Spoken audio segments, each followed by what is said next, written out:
நண்பர்களே, ஒரு ஸ்டெப் இருக்குது. One by one. What is meaning one by one? உங்கள்கிட்ட ஒருத்தர் ஒரு டீமாக ஒர்க் பண்ணுறீங்கன்னு வைங்க. உங்கள் லீடர் வந்து உங்கள்கிட்ட ஆளுக்கு 10 வேலையை கொடுக்குறாரு. அரை மணி நேரத்தில் செஞ்சு முடிக்கணும்னு. 10 வேலை ஓகே, அரை மணி நேரத்தில் செஞ்சு முடிக்கலாம்.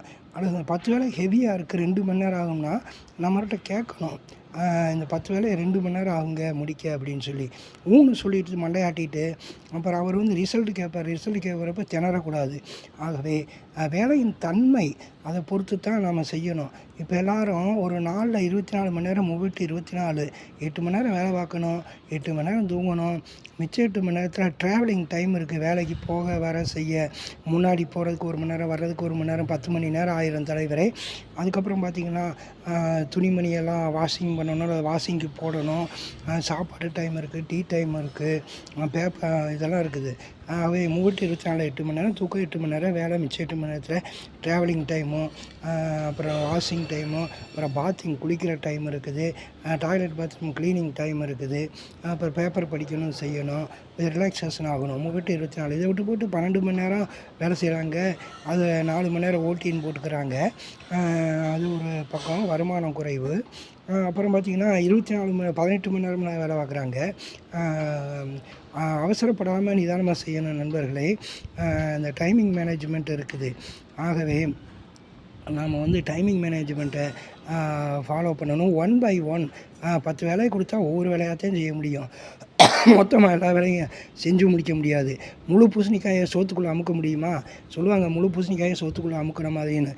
முழு பூசணிக்காயை வெட்டி போட்டு அதை வந்து சாம்பார் வைக்கணும். அந்த மாதிரி தான் ஒன் பை ஒன்னாக தான் வேலை செய்ய முடியும். 100 மூட்டை இருக்குது, தூக்கி உடனே லாரியில் போட முடியுமா? க்ரேனில் தூக்கி போட்டாலும் சரி, நீங்கள் மனுஷங்களை வச்சு தூக்கி போட்டாலும் சரி, அது எவ்வளோ கெப்பாசிட்டி தூக்க முடியுமோ அவ்வளோவா தான் கொஞ்சம் கொஞ்சமாக தான் தூக்கி போட முடியும் நண்பர்களே. One by one. சிறு துளி பெருவெள்ளம். உடனடியாக எதுவுமே பெருசாக வந்துடாது. உடனேன்னா இன்ஸ்டன்ட்னா எங்கேயா இன்ஸ்டன்ட்டு? உடனே ஒரு நோய் வந்துருச்சு, குணமாகணும்னா கொஞ்சம் கொஞ்சமாக தான் குணமாகணும். நோய் உடனேவா வந்துச்சு, நீயா இழுத்துக்கிட்ட, கொஞ்சம் கொஞ்சமாக அந்த நோய் பரவி இருக்கும், அதை நீக்கணும். அது மாதிரி பசிக்குது, அள்ளி வாயில் ஆனது உள்ளே போயிடுமா? கொஞ்சம் கொஞ்சமாக தான் ஒரு வாயாகத்தான் மென்று சாப்பிட முடியும் நண்பர்களே. அதே மாதிரி ஒவ்வொரு காரியமும் ஒவ்வொரு செயல்களும் ஒன் பை ஒன்னாக தான் செய்ய முடியும். ஒன் பை ஒன்னாக செஞ்சால் வாழ்க்கையில் வெற்றி, மிகப்பெரிய வெற்றி நண்பர்களே. வெற்றி அடையணும் வாழ்க்கையில். வெற்றினா என்ன? ஒரு சந்தோஷம், ஆனந்தம், மகிழ்ச்சி, தூய்மை, பரிசுத்தம், அதுதான் வெற்றி. ஆகவே வெற்றின்றது அடுத்தவனை கெடுத்துட்டு வர்றதில்லை. 100 பேர் இந்த நேரத்தை தள்ளி விட்டுக்கிட்டு நான் முதல் இடத்துக்கு வரேன்றது வெற்றி கிடையாது.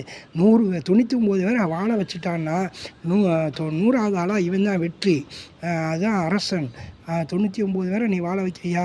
பல லட்சம் கோடி மக்களை நீ வாழ வைக்கிறியா? நீ தான் அரசன். ஆகவே நாமும் வாழ்வோம், பிறரையும் வாழ விடுவோம், வாழ வைப்போம். நாமும் மகிழ்ச்சியுடன் ஆனந்தமாக வாழ்வோம் நண்பர்களே. மற்றவர்களையும் ஆனந்தமாக வாழ வைப்போம். ஒன் பை ஒன்னாக வேலை செய்வோம் நண்பர்களே. ஆகவே வாழ்த்துக்கள். வாழ்க வையகம், வாழ்க வளமுடன். ஒன் பை ஒன்னாக வேலையை செஞ்சு வாழ்க்கையில் வெற்றி பெறுவோம். ஆனந்தமுடன், சந்தோஷமுடன், மகிழ்ச்சியுடன் வாழ்வோம் நண்பர்களே. வாழ்க வையகம், வாழ்க வளமுடன்.